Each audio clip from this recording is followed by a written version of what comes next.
Welcome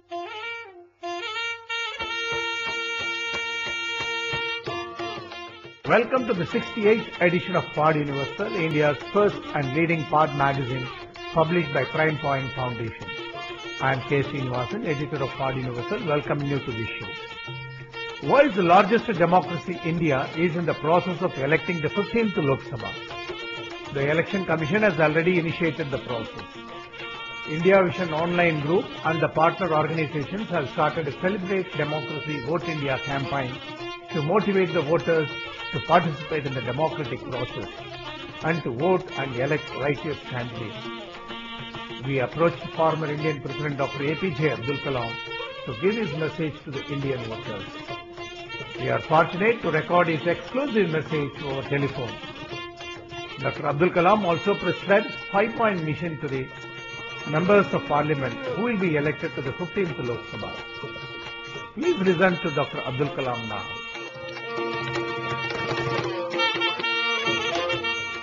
Dear friends, as you are aware, India, the largest democracy in the world, is going to elect the members of her 15th Lok Sabha and members of the Legislative Assembly in certain states. Dear friends, it is a great opportunity provided to us to elect the members who will be guiding the destiny of the nation for the next 5 years. The right to vote is a sacred right and onerous responsibility that we owe to the motherland. The dawn of beautiful India is in our mind and then in our deeds. The deed for the day of the election for us is to cast our vote and be a proud contributor to the success of the spirit of democracy, of the largest and dynamic democracy of all the democracies. Dear friends, let us all go ahead and exercise our fundamental right to vote and elect the righteous candidate. Sir, can you suggest some action plans for the members of parliament who will be elected for 15th Lok Sabha? See, today there are 540 constituencies. What is number one? How many panchayats are there in each constituency? Okay, sir. Okay? Number one. First we have to take how many panchayats are there. Yes, sir. Total number of panchayats. Yes, sir. Then the type of core competence. Type of core competence. Core competence, it may be a fishing some places may be artwork, some places tourism, some places with the agriculture. Core competence of the locality. Core competence locality. This is number A. B, there are 5 points. Estimate, first we have to bring out with CEO, that is when the district collector help, how many water bodies are existing in the constituency. How many water bodies are existing, and whether it is desilting, whether the desilting needed, and the third one, after desilting, they should be connected.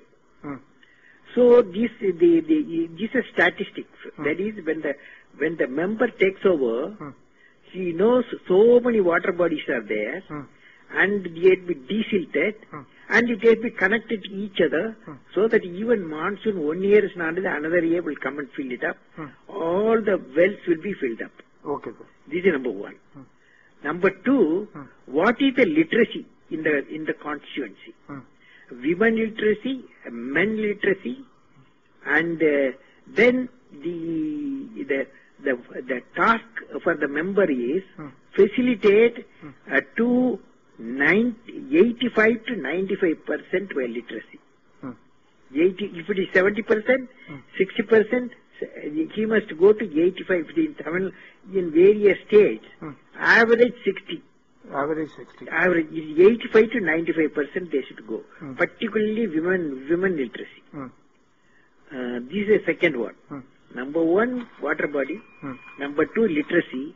Number three is what is the per capita income. Now the 2009, what is the per capita income? 2014, it should be become 3 times. The members should facilitate. You see, everybody talking today, sir, about how they have not performed. But what is important, what they should perform. And by 2014, 2014, they must 3 times they must make a per capita income.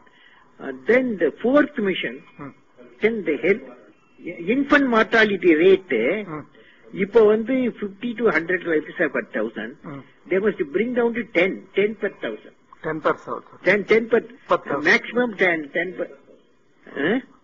That is, from 50 it has to be reduced to 10. 10, it should be minimum. Yes.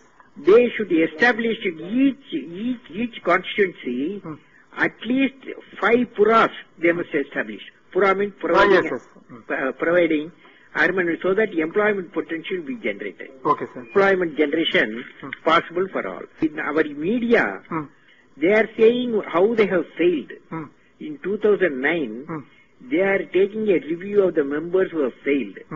But what we are saying, whoever elected, this is the job for you. Jada Gudutachi. Okay. Sir? This is the task given to all the parliament.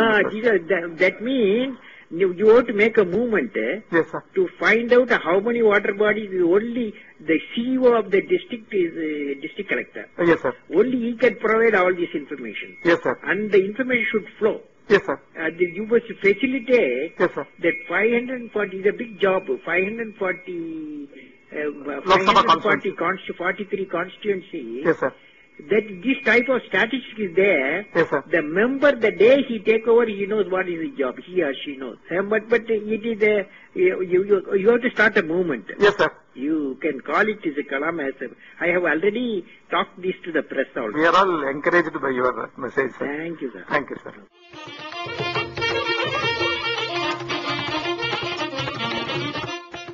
Thank you, listeners.